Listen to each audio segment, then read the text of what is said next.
Welcome to the Tampa Bay IIBA study group. This is our Tampa Bay IIBA study group 172nd class for July 10th, 2025. Today we have the pleasure of HeatherNoggle going to present Business Analysis and Emerging Technologies. My name is Thea Soren. I serve as president of the Tampa Bay IIBA chapter. In fact, this week I celebrate 1 year as president. With nearly 30 years of experience in business analysis, I've spent almost half of that time leading various IIBA chapters. I was fortunate enough to be one of the contributors to the Business Analysis Body of Knowledge 3.0, and we're close to publishing the second in a series called Bridging the Gap Across Industries. It's a guide for business analysts wanting real case studies entering new industries. For newcomers to the IIBA, the International Institute of Business Analysis, it serves as a global governing authority for business analysts. With approximately 30,000 members, 122 chapters around the globe, with Argentina and Denmark joining the list just this last month, we also have 7 certifications. We at the IIBA are passionate about improving the world, one business, one project, and one life at a time. What are the benefits of joining the IIBA? Access to training provided by chapters around the world. Complimentary access to 11,000 outstanding books, including the IIBA's BABOK, along with webinars and additional resources. Networking opportunities available in various formats and discounts on certification exams. The IIBA, as I said, has chapters around the world and in almost every major city. If there isn't an active chapter near you, and if you want to start a chapter near you, we can talk, or you're welcome to the Tampa Bay IIBA. Members from our chapter in Tampa Bay, Florida, aren't restricted to residents of Florida. In fact, our members hail from around the globe. So if you do not have an IIBA chapter, Tampa Bay can be your chapter. If you want to explore joining us, reach out to me on LinkedIn and we'll figure out what's the best thing for you. I told you the IIBA has 122 chapters worldwide. This is the Tampa Bay, Florida chapter, and this is our board. These are the folks who work behind the scenes for your benefit. We appreciate them working so diligently to keep us going, and we welcome Sarita Dugal to our chapter's board. She's already engaged in helping plan events through the end of the year. We have 1 vacant position on our board. That means we have 1 spot open for you, a professional wanting to benefit our participants. Our chapter, we strive to build a thriving community of empowered and informed business analysts. And why would you choose to join the Tampa Bay chapter? We offer multiple training sessions every week, including CBAT prep, coaching.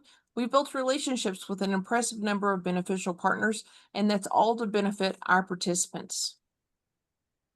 You can see our upcoming events at our website and the updates posted across LinkedIn and Facebook, thanks to Cliff, our Vice President of Marketing. By the end of this year, we'll have put on over 200 events, and you can access those events on YouTube. You can get an index of all those recordings at Bob Churchill's Amazing Index right here, rpchurchill.com. If you need a tour, reach out, I'll give it to you. These meetings and trainings over the years have resulted in these wonderful folks, students of those classes, reaching out to tell us that our training was a big part of their success in achieving their certification. Of the 21, 11 have gone on to lead IIBA chapters here and around the world, further demonstrating that they value what they've received from this chapter. You'll notice that we have a new addition to our list, Amal. It's right here, and his name's down here. Amal is a member of our current CBAT class, a 6-month study class to really learn the BABOK, the Business Analysis Body of Knowledge. Notice the way that Durrani complimented his classmates. And notes like this one is our fuel. This is the way we know we're making a positive difference in people's lives. If we've helped you with information, mentoring, or obtaining a certification, please let us know. This is what keeps our board going. Reach out directly or plaster it on LinkedIn and tag us. We know from the IIBA study that the business analysts entering the job market earn higher than average salary, so we are looking for students who want to graduate college with a way to differentiate themselves from all those others that are graduating college. Student members receive full access to IIBA resources, including the Babok Guide, webinars, member pricing for certifications, and more, just like professional members. And the fee to join as a full-time student is substantially reduced. In working to enlarge the education of our community, we've partnered with several organizations to get solid teachings as well as bleeding edge information to you. Our number one partner group is you, the IIBA members, and those who participate in our chapters. We're also partnered with over a dozen other IIBA chapters worldwide and 2 chapters that are just forming. Reach out to me if you need contact with any chapter. We've partnered with other organizations. The DOBAC Group is based in the UK and benefiting business analysts there, and these others are in the Tampa Bay area. Our goal, as always, is to elevate our BA community. We've partnered with several recruiting services and training firms for your benefit. I'm seeking a college or university to partner with officially so that we can offer our services to them as well. As we come up to letting our parent organization know what we've been doing over the last year, these aren't the final numbers and they'll only go up from here. But between August 1st of last year and July 31st of this year, we, either the officers or leaders of this chapter, have participated or held 114 events. We've had 10 new event types. We have 38 partners, and 28 of those are new in the last year. Our members, we have 124 retained and 96 new. Huge growth. We had 135 brand new visitors over the last year. We currently have 13 active board members, and of those members that we have, 75 hold certifications, and 25 of those certifications are new in this last year. We want to pause a moment to recognize these folks. These are new members in the last 30 days. Thank you very much. Whenever I figure out how to get a list of people that have rejoined or updated or renewed, I'll do that as well. Now I want to pause a moment to recognize Aaron Wittenberger. Aaron Wittenberger has always stepped up every time we call him to help us with our chapter. His chapter is more mature than ours, but he always stops and helps us. And this isn't a pressure to do it every single time, but I like to say he always answers. It's like he has a bat phone. And so I created this. Aaron, I'll give you the PDF of it, but I'm going to read it real quick. This certificate is proudly presented to Aaron Wittenberger in recognition of your exceptional performance and unwavering dedication over many years of volunteer service. We extend our heartfelt appreciation. Your consistent support through sharing resources, offering guidance, and dedicating countless hours has made a meaningful impact on the IIBA chapters far beyond your own. Your depth of experience and generous spirit have enriched the Tampa Bay IIBA chapter and numerous others around the world. Your contributions exemplify the very best of our global community. We are truly honored to be aligned with you and the Bluegrass IIBA chapter. Your efforts are deeply valued and sincerely appreciated. I'm going to tear up now. Our education partners give our members benefits. Apex System regularly offers free courses that cover a wide variety of useful topics.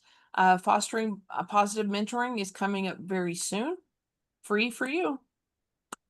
And next month, the product ownership analysis, this is later this month, is going to be provided by the Bluegrass chapter. You can register at the Bluegrass IIBA website.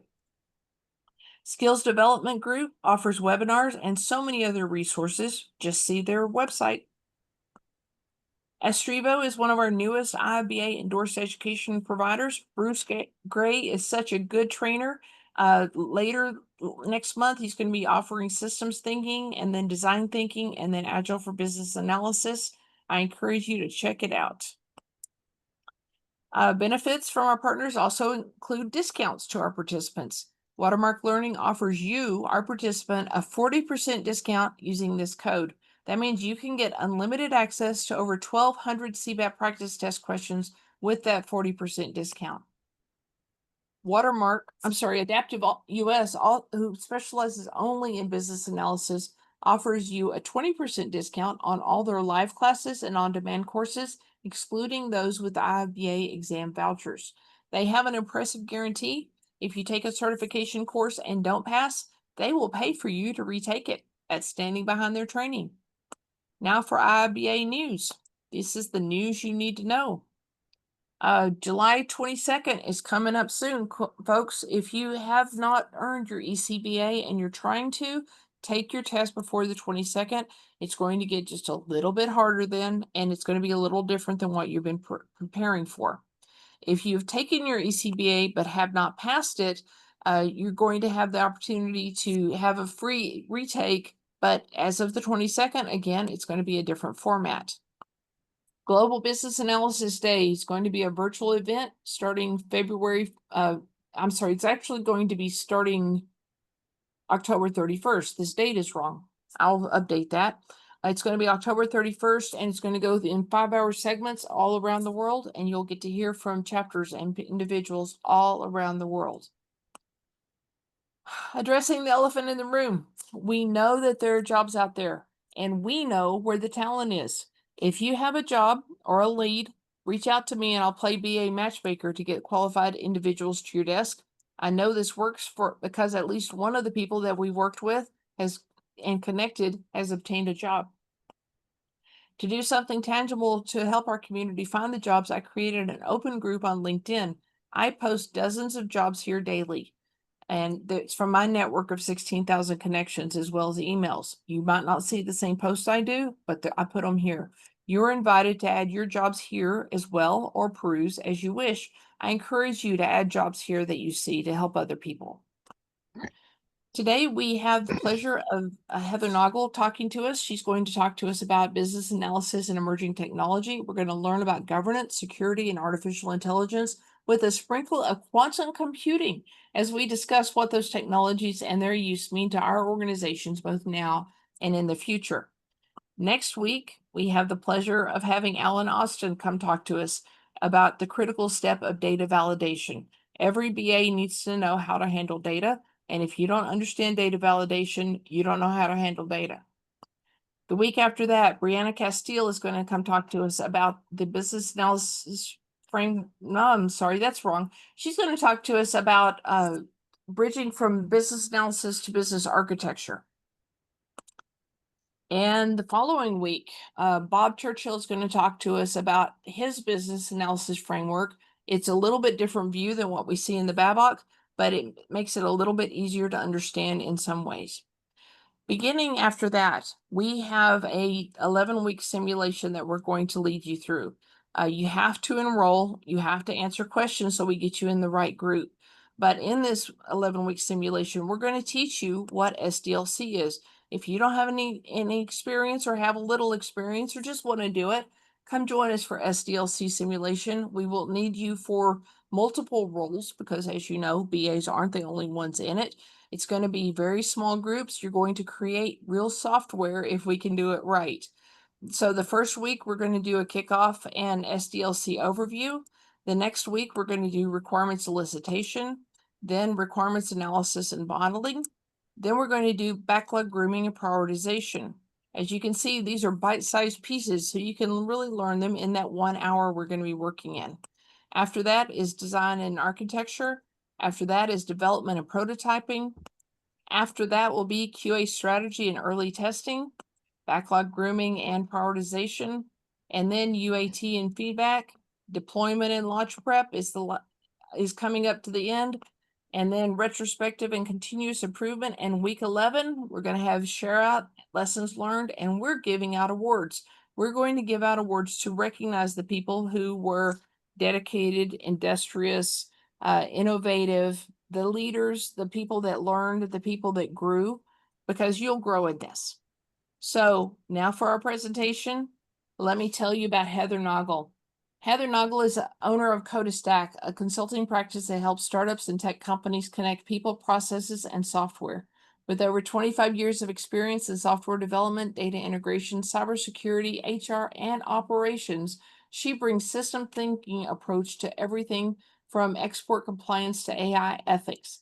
A certified secure software license professional, CSSLP, and Security Plus holder, Heather regularly writes and speaks on quality assurance, cybersecurity training, strategic documentation, and building tech that works for humans. This is her third talk of the week, guys. Give Heather your attention. Hello, everyone. Hello. Can you see what I see? Not yet. Not yet. I Nope. have the extra share button to push, so let me do that because it seems important. It's How coming about up. now? Excellent. And now we can. Take it away. Take it away. I'm going to hide your lovely faces. And here we go. I love talking about AI. And if I hadn't gone the software route in the 90s and I'd known of such a thing as business analysis, I want to tell you, you all are my people. I've done a lot of the work, but not all of the work that you do. Certainly the requirements, the software, all the people parts of the software, as well as the technical parts. So I put together this presentation. In the beginning, it's a little silly, but I promise you we'll get heady. And at any point at the end here, any of these slides we go through, many of which are so that you can come back and look at them later. You're welcome to take questions on them because I am going to fly through the first part of this very quickly because it's somewhat light, including the old McDonald AIAIO. So, why am I qualified to be here talking with you today? I am Heather Noggle. I have 3 decades of work experience starting in public sector HR. And in the 90s, if you had tech skill and acumen, you would get plucked into computing because there were never enough computer professionals.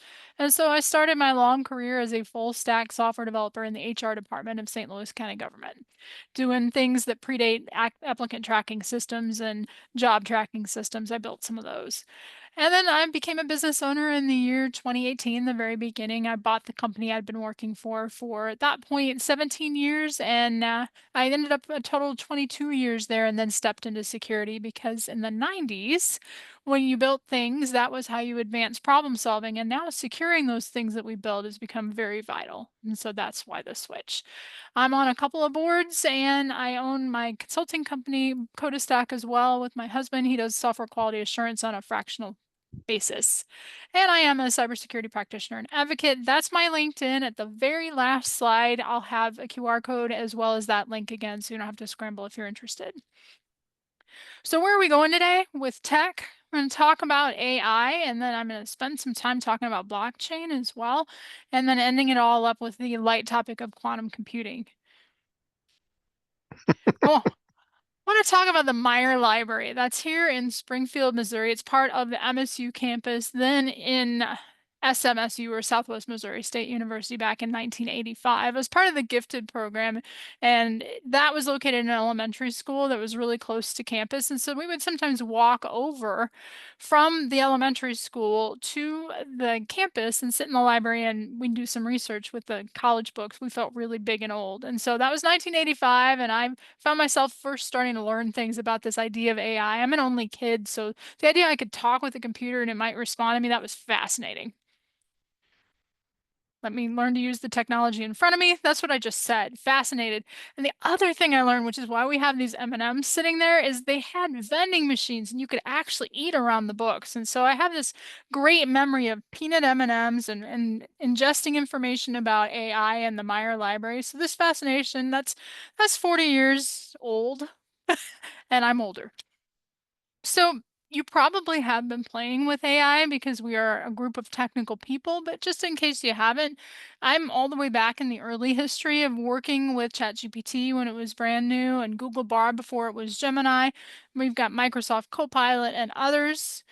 If you haven't started, there are ways to start. It's probably free ChatGPT to get in there and start talking to it. And one way to do that is you can say to it, what can you help me improve in this area in 2 hours of conversation, and do a deep dive with it and then pick something and go digging. If you've got a paid subscription for ChatGPT, it's $20 a month, and you can really do some pretty amazing things, as I'll show you on the next slide. There are some free courses available too for prompt engineering that you might want to share with people who aren't so far along, or if you haven't taken any of them, they're pretty good. So here's just an example of one of those 2-hour chats I had with ChatGPT. I do some writing, And whenever we get beyond about 1,500 words, I start to just have problems with integrating all the information.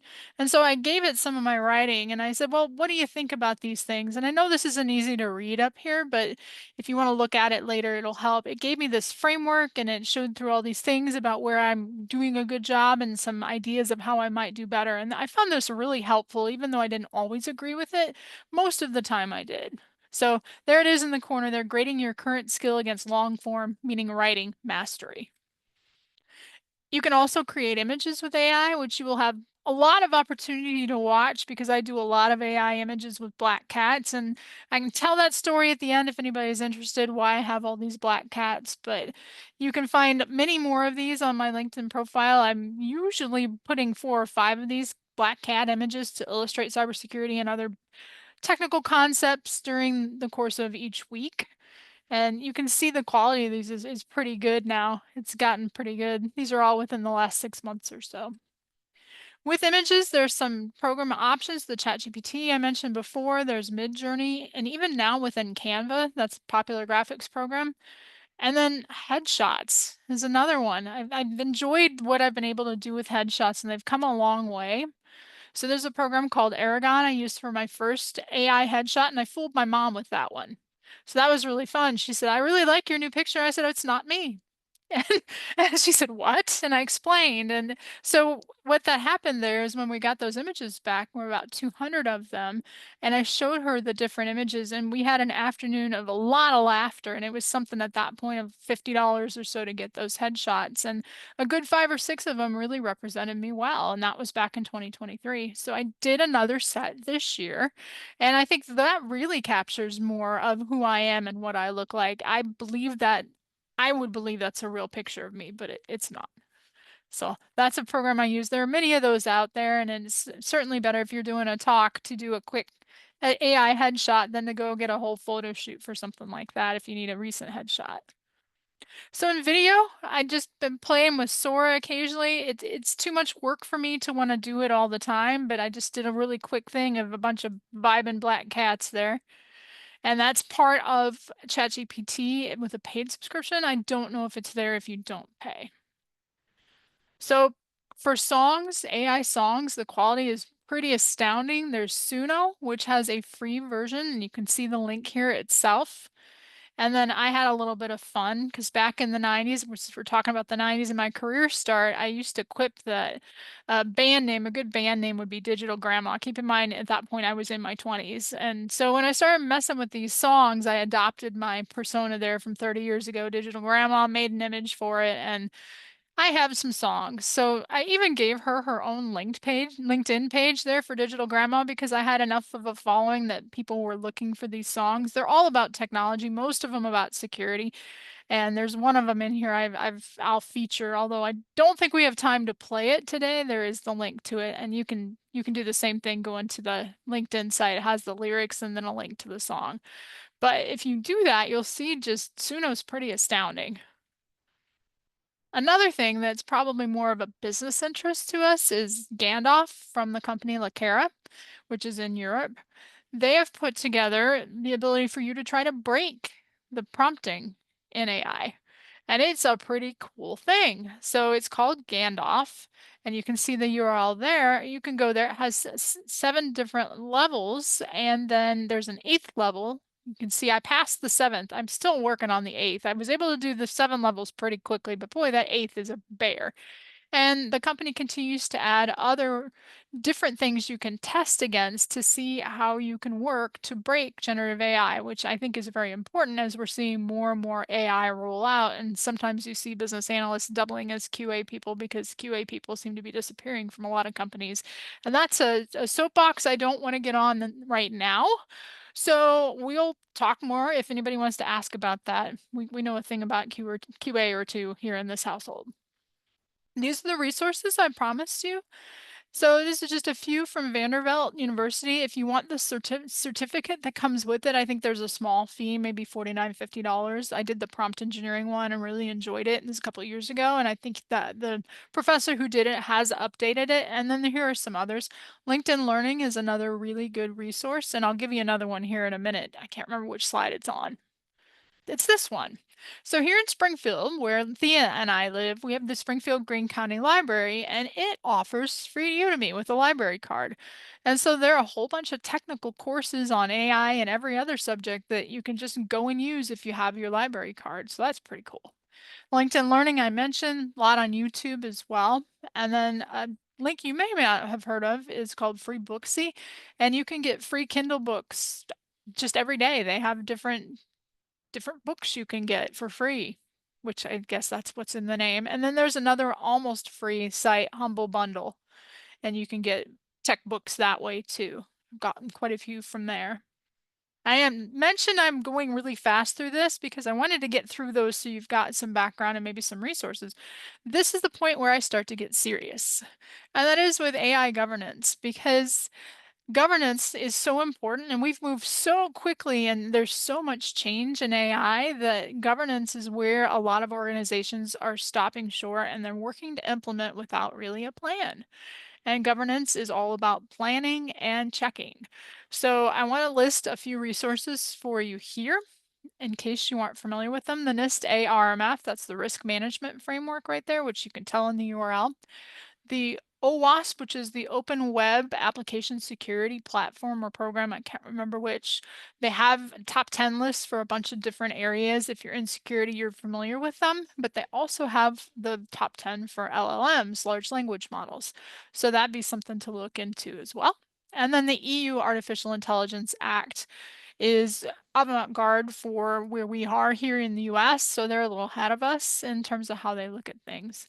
I could go on and on about a bunch of things, but I picked just a few so that we can talk through AI about what to focus on from a business perspective. And the first one is agentic AI. And I wanted to do an overview. Agentic AI makes decisions, which can be a little bit scary without adequate testing. So let's talk about that. An agent, a single agent, is an AI model that's wrapped in logic. And we work in logic. We know what logic is and how it operates. So that sounds good so far. It pursues a singular goal. It has a purpose. It uses tools, other agents, regular programs, normal software, and it does things. And it remembers what it's done. It analyzes those results, and then it adjusts its plans based on the inputs that it gets. So it's stateful, which is different than, say, ChatGPT outside of an individual chat or thread. There's orchestration. As these get more and more complex, it can be an agent as the orchestrator, or it can be some sort of regular software development. And the orchestration, as the term indicates, it's managing the multiple agents. So something to think about. Good use case is, hey, book me a flight to wherever, from wherever, under this price point, etc. So I wanted to put that in there as well. And some popular frameworks for agentic AI, if this is an area your organization or you are interested in: LangChain, Crew AI, AutoGen, MetaGPT. For business analysts to look at agentic AI, define those boundaries like we do with all sorts of requirements and however things might break. So the requirements, and then there are the thou shalt nots, the prohibitions. In my opinion, we need to, with agentic AI, be advocating for extra quality assurance and even red teaming if we want to move over into security and say, how can we break this thing? Because we do not want our customers or users of this agentic AI to run into scenarios that we could have found before we pushed it live. Model that workflow like you do with software. Clarity is key. Map it and make it explainable to regular people, not just technical people. Make sure you map those interaction points. The integrations are exceptionally vital. And then the idea and the mindset to see each point within this agentic AI chain as a point of failure, potentially a single point of failure for the whole thing. So set those escalation rules. When are we bringing in the humans? Where are they going to interact? What are the rules that say, okay, that's enough. We can't go there. We need somebody to take a look at it. Or a good case in security is we found something that needs someone to analyze. And by the way, here's the state it is when we bring you in, human. And then, of course, guardrail requirements. That's a little bit different than defining the boundaries. These will come in or be augmented as we do testing. And then, of course, planning for monitoring and auditing, and a lot of monitoring and auditing, and then more monitoring and auditing, because this thing can do some interesting things that deterministic and regular software can't. We are in the age now of probability being what our software is running on, and we are used to being able to look at logic and say, this is what it will do. So now, well, genie's out of the box. Collaborate with QA as early, and I should say as often as possible if you're working in one of these scenarios. I've compiled a list of AI people to follow, and this is all LinkedIn. There's a gentleman named Walter Haydock who's been in here on the governance and the risk side for quite some time. And I don't know how to pronounce Vin's last name, but he's always got some great stuff about AI. My friend Dawn Christie is a lawyer working in the space. Shafia Zubair, Phaedra, I can't pronounce her last name either, but I saw her speak at a Northwest Arkansas convention. Um, what's the word? It's late today. Conference is the word. Convention, conference. I was just at a convention. This is a conference that I'm talking about. And then Kavita, I met at another conference. And then finally, Andrew Townley has a very practical guide for people who are new or starting to use AI and want to stand out in their work and how they can use it to augment things. So just across the board, bunch of different emphasis areas of AI. We wouldn't be having an AI conversation with me if we were not talking about security and all of the things that have to do with the pieces that make AI work or not work. So how generative AI works, we need to talk through the fact that, again, we're looking at probabilities, and there are a gazillion right answers and a bunch of fabrications as well. So some variations on themes, and to treat it as such and verify everything because we are working in probabilities. And then attached to governance is that AI risk management and organizations. So, of your organizations, who has an AI use policy within it? Who is looking at how we effectively do or do not do AI in organizations? And then looking at AI as a separate risk, but also similar to the risk we've always been carrying since everything has been connected online. That hallucinations thing, again, pointing to probabilities, because some hallucinations are so close to the truth that they look very real, especially if there's a URL it provides on some research it does. If you don't click the URL or go through and take a look to see what it says is real, then you are propagating these hallucinations as real. And we know this, but not everybody does. AI content itself, where's that ethics line of AI content belonging to the human interacting with AI versus AI generated most of it? So that's an ethics thing. It's an interesting ethics thing. I'll check my time to see if I can tell a story. Probably not. So ask me about my sonnet if you're interested. There's AI poisoning where people are intentionally putting things in prompts, whether they're in documents being uploaded in prompts or in the prompts themselves, to try to throw the model off and get into information that shouldn't be shared. And then we, of course, have deep fakes. So we can't talk too much about this, but I could do a whole presentation on deep fakes and their impact and their effect. Technology is only going to get better. And so the video we see of people who are not people, the images that can be turned into video with voice that's real, it's something else. And then, of course, that leads to perfect scams, including deepfakes or including voice cloning or including emails that we now get and text messages we now get with perfect English grammar because of AI and what it can do. I also want to caution you that AI is an anteater. Whatever you feed it, if you don't have it set up correctly, it will just eat and assimilate into all the things that are the collective AI. So these are things to manage intentionally about security, even though some of them might not traditionally fall under security. In my mind, they do. They're privacy and security related. So additional AI topics, shadow AI, and I'm just going to blaze through these so I got time for blockchain and quantum. Bias, we mentioned. I think that the best use for AI is as a robotic arm. The experts who are using AI get a lot out of it because they can immediately see the balderdash. So we use it to facilitate as a robotic arm, not a second brain. And of course, what we're trying to do is winning with AI for now, knowing that the models and everything's going to change. So any work or anything we build atop AI now is going to need some maintenance. And a reminder that we're dealing with probability and not certainty now. All right. The blockchain. We need some music here to indicate we are on a new topic.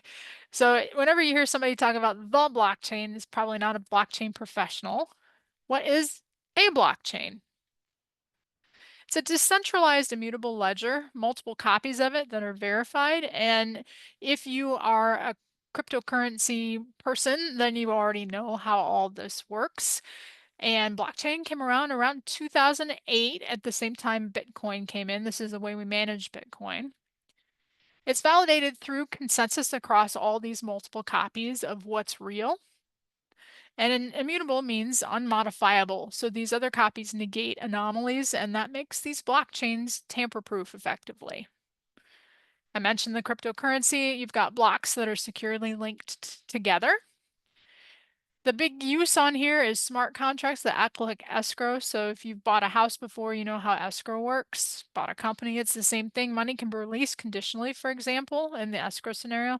And I've got a couple, I found IBM had the best resources. So throughout these next couple slides, I've got some IBM links here, and these will be available online. And I'll also make a PDF copy of this presentation available. So what does it enable? We've got asynchronous trust, so the escrow scenario, and then the transparency, which builds a really nice trust system. We've got automation we can put in here. Traceability, that full audit trail, since the whole thing gets handled together. Industry benefits, you've got the full transport cycle of a food or a drug, or painting the provenance, as it were.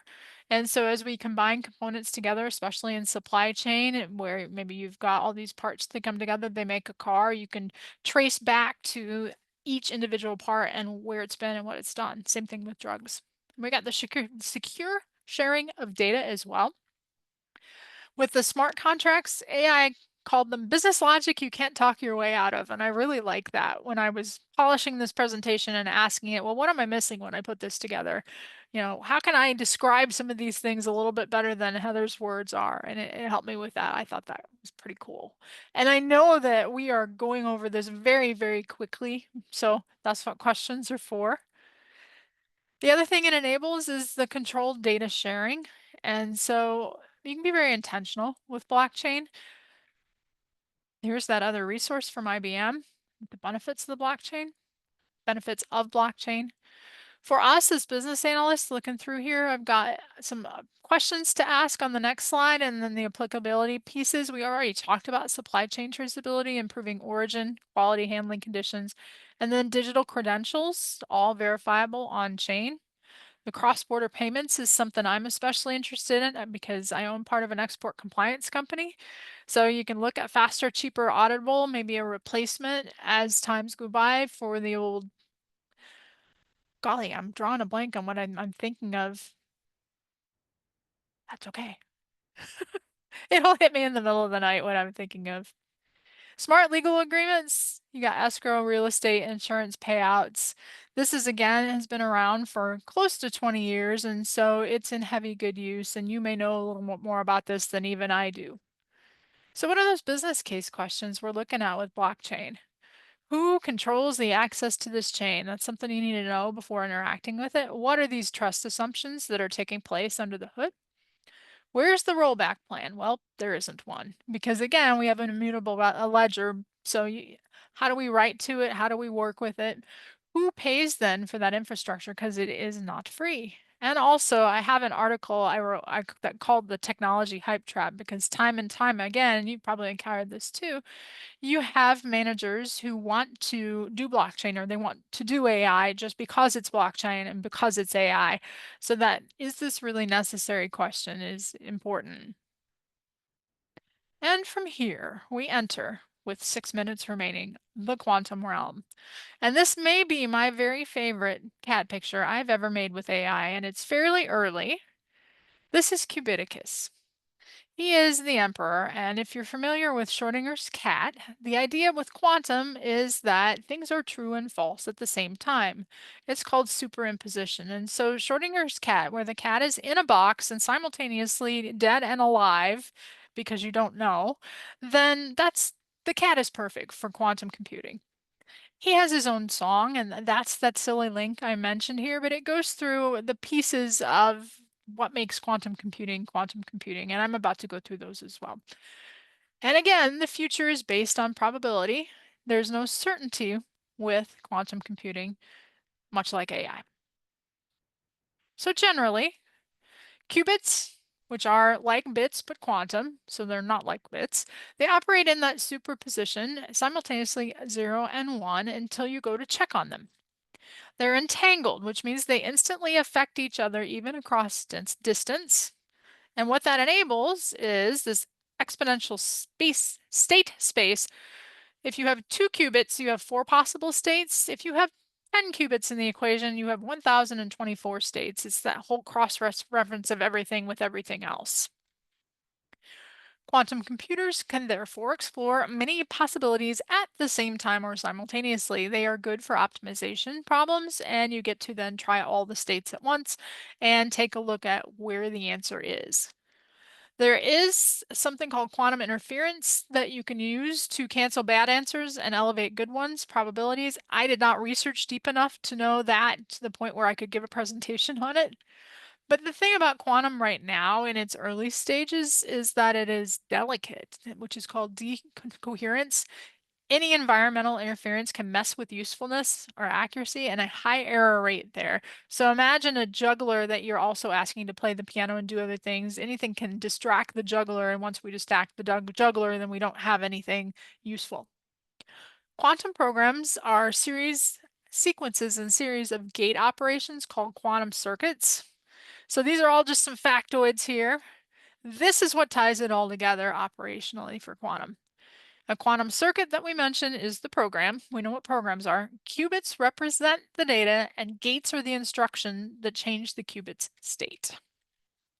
So what do we want to know for business? Besides the fact that I messed up my slide here. So I'll just use that one first before I do the other ones. You need a strategy for quantum, not a panic reaction. You need to understand the impact of quantum and that we do not, this is the first point, we don't know when it's coming. It's early, but it is coming and it's real. And when it does come, it's going to break cryptography, most modern algorithms. So organizations need to ensure that their algorithms are in the NIST approved group, post-quantum cryptography. I don't have a link for that, but I can provide it. And this is called Q-day risk. So what does that mean to us as business analysts? So we have this software, we have encryption where it is in the software. If we can, at this point, engineer the point where we say, what algorithm do we use, and take that and put that off into a separate function where we just need to call out and plug in the algorithm, then we should be readier even if we're not quite ready to change to other algorithms, if we've got our architecture and infrastructure to where we can, we'll be a lot more ready than a lot of people. So last bit here, which should have been my third point, is there's a lot of money here. It is energy intensive, much like AI, and very hard to scale. So time to build that strategy and not a panic reaction. Quantum can be here in the next couple of years. It could be 20. We don't know. So in summary, I'm going to do it. AI is already embedded in what we Agentic AI breaks those boundaries, so QA is absolutely vital, as is your role in going through how everything operates. Blockchain reframes trust. It's been there a while, much as predating AI and in at least AI LLMs. And then quantum just comes in here and changes the rules. So we make that shift from deterministic to probabilistic. Your analysis of how your organization operates can therefore change its future. And with that, these are the real black cats that inspire all those AI black cats. I have 4 of them. I intended none of them. I live in the country and they just show up, and I think it's really funny. And what would the probability of that they would be black cats, all of them black cats? Who even knows? So with that, I'd like to open this up for questions. This is the QR code I mentioned. It goes to my LinkedIn, and then here's my speaking and writing page, HeatherNoggle.com, and then Codestack my business and my email. Oh my goodness, Heather, you gave us a load of information there. I did. It was a lot for a short period of time. Okay, kind of questions do we have from the group? I don't want y'all to just hear only my questions. How do you feel about leopards? I like leopards, but I wouldn't want to pet one. His leopards go with him on road trips. Wow. I will say, those interested in quantum computing, if you ever heard of Neil deGrasse Tyson, he runs a whole thing called Star Talk. He's got quite a few presentations where he brings in people on the cutting edge of quantum computing, explaining what you were just talking about, Heather. At a high level, yeah. Yeah, well, at a high level, but one thing I like about Tyson is the average person can almost understand what he's saying. He's really good. He's an awesome teacher on many things, but quantum computing, he's had several presentations that are worth listening to. Awesome. Looks When like he Bob.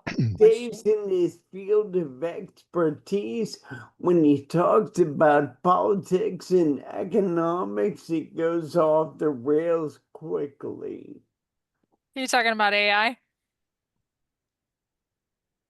When he's talking about science and Neil? being a science Neil. ombudsman, he's fantastic. When he gets out of his areas of expertise, much less so. He's not as impressive suddenly. I don't know what it is. It's just weird. Hey, Tejas, welcome. What's your question? Hi, thank you so much. It was such a wonderful presentation. I was almost I was like running to catch up with this. So great. So there's something called a Q day, like a quantum day, which you have to prepare for, and it's coming, and you have to be quantum computing ready. How does that work? Like, how do you prepare for quantum? How do you prepare for quantum computing, and how do you prepare for Q day? Primarily, you make sure the algorithms you use for encryption are quantum resistant. That's typically what they have. I know there are three with maybe a fourth in development, or they've released it from NIST, the National Institute of Standards and Technology, that they've made available that you can use. And so older encryption algorithms need to be replaced as soon as possible, or at least made it easy so that you can replace. So you've got Willow and Majorana 1. One of them's Google, one of them's, I think, Microsoft is Majorana 1, where they're deeply playing in research in quantum. And so a lot of it's quantum simulation. But until the energy problem is solved, quantum won't be here at scale. Just because there's so much money, AI itself is eating so much energy, and then people trying to live are eating energy. So when that hits, the bad guys and the big companies are going to have it first, in my opinion. Whoever has the money to throw at it to fully use it. Wow, that's amazing. Thank you, Cliff. And that was so wonderful. Just the whole concept of blockchain. How do blockchain and quantum work together? I don't know that. So I'm going to go research that with one of my 2-hour sessions with Sounds ChatGPT. good. So I can give a Sounds so presentation on wonderful. that. Yeah, like the whole thing is so amazing. Like you explained blockchain, and important blockchain is definitely secure, next level Bitcoin cryptocurrency type of things that where the Mhm. market is going. So it's definitely coming the Q day as well. So that was so wonderful. You're like Nostradamus. Thank you. Well, that is a good point that certainly if the algorithms in place for everything with crypto are not up to date, then cryptocurrencies will be pilfered. So that's one way we can see them putting together. I probably should have made that point. So thank you So, for of bringing that up. course, thank you. Thank you so much. Thank you, everybody. Thank you, Tejas. Lachlan, what do you want to say? Yes, it's Lakin, guys. Great presentation, Heather. I really love emerging technology. Really, so early in the presentation, you shared that you early on in your career, you were more of a developer focused on the front end application development and so forth. Then you transitioned over to cybersecurity. So the fact that you're now, heavily involved leveraging different forms of AI, especially ChatGPT with these large language models, it sounds like you're leveraging it to also produce certain context, whether it's books, writing certain artifacts.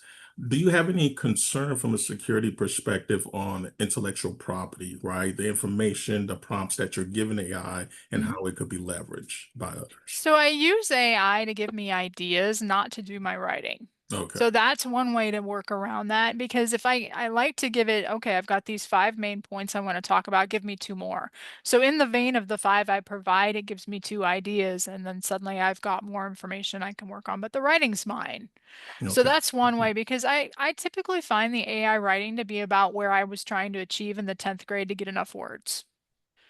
So whenever I had to turn in a paper in English and I didn't want to write it, then that's essentially the quality of what AI is giving. It'll pass, but boy, I Right. really wouldn't want to read it. Right. Awesome. That's a creative way to use it. Awesome. Happy to hear that.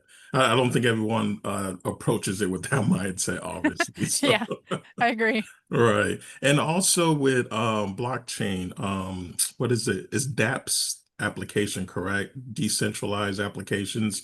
Have you used any I have within not your career? used Okay. any. So in my developer days, I was doing a lot of integration. So I'm more of a back end than a front end developer, but I'm not Gotcha. modern stack. So I'll give you an idea. When I moved to the people part, the more business analysis sort of requirements, project management, and really trying to see things holistically for the company I'm working for.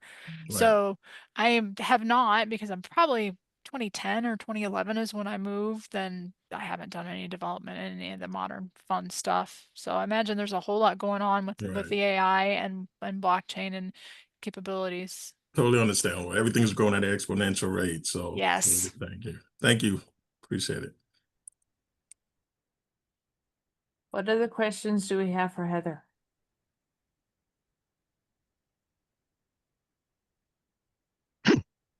Okay, I'll ask mine, Heather.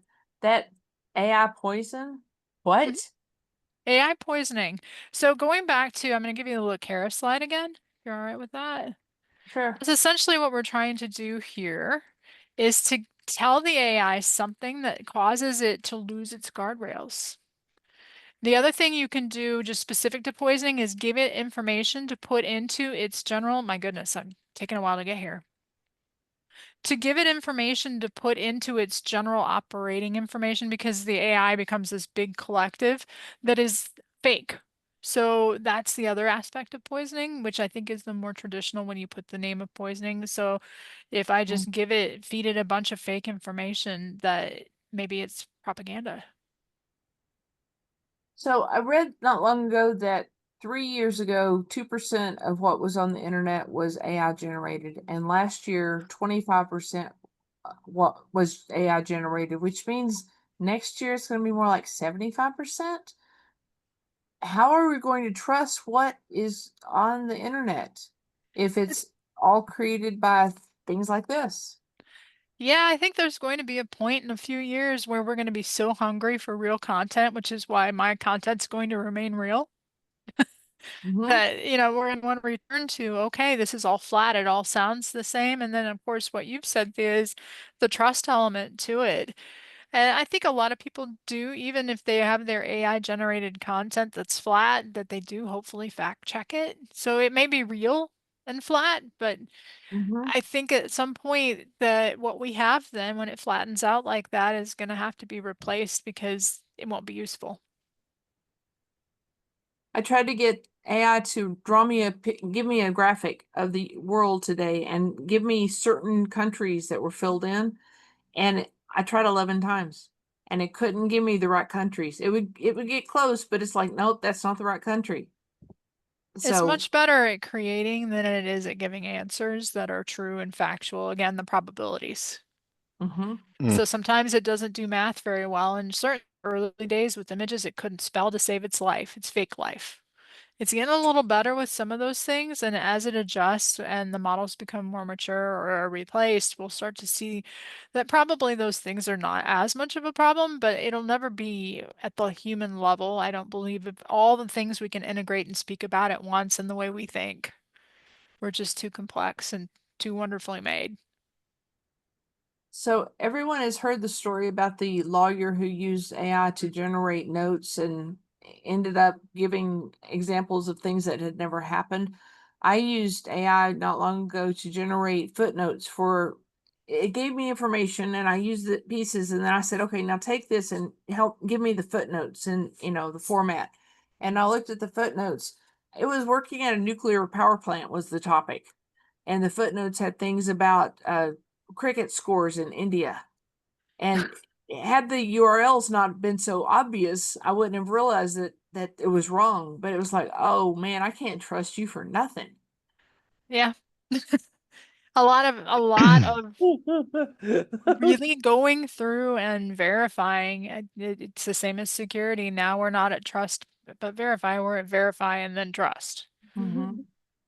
I have a theory that it's like a 14-year-old intern named Chip, and he's really eager to help. And sometimes he wants to help so much and impress you that he'll make up Yes. for it. But he also has no filter. So every single thing you tell him, he is so excited, he's going to tell everybody else. So Yeah. you got to manage Chip with all of that understanding. I call it a puppy, but I like Chip better. That's pretty good, Yeah. Thea. I've got a picture. He's got braces. He's eager, and I put it on LinkedIn. I'll send it to you sometime. Yeah, Chip would be great. What other questions do we have, guys? Okay, I want a show of hands. How many people heard brand new ideas, topics, I'll theories stop that you've sharing to never, see. ever heard before tonight? I see hands. I see hands. Okay.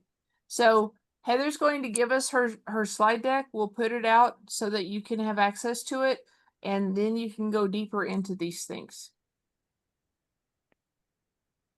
Heather, what are your next plans in the last 4 minutes?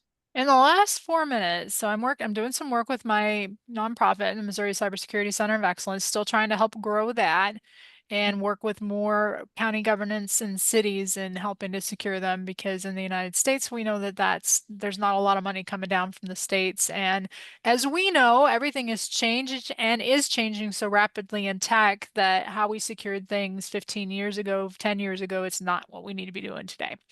So Right. that's a big passion area of mine. And I'm also doing some governance, risk, and compliance work right now in FedRAMP. And so on the one project, I'm very people focused, people facing, and the other one, I'm deep in documentation. So it's a good mix. So just trying to do some more of that as one of the project closes at the end of the month, and then just trying to figure out where I fit and what I'm supposed to be doing right now. And it all works out, right? It does. It does. Thank you for doing good for us all. I understand you had a story that you wanted to share. Do you have time? Oh, which one would it have been? Anybody I want to don't prompt know. me where it was? I always have stories. AJ, do you remember what story it was? AJ Brown tells us you had a story you wanted to share. Okay. Heather, I think she also had a song or a sonnet. Oh, the sonnet story. Okay. My mother was an English teacher. And so in the early days of generative AI, when we're starting to play with the LLMs, it was really terrible at sonnets. It couldn't keep rhythm and form. But about 2 iterations later, it got to where it was decent. And so I pulled together 3 topics that made no sense together and just whimsically said, give me a sonnet. I think it was an Italian sonnet, maybe working with trees, pasta sauce, and paper. Paper kind of goes with trees. So it was just flowers, things that don't necessarily go together.